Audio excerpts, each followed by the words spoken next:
Masayang inanunsyo ni Navalin Montenegro at ng kanyang asawa na si Riel Manuel na isinilang na ang kanilang panganay, sa pamamagitan ng isang heartfelt na joint post sa Instagram.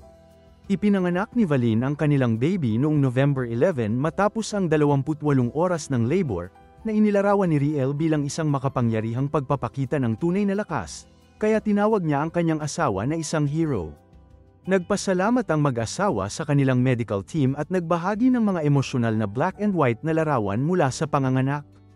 Ilang celebrities tulad nina Carla Abellana, Maxine Medina, at Cherez Solomon ang nagpaabot ng pagbati.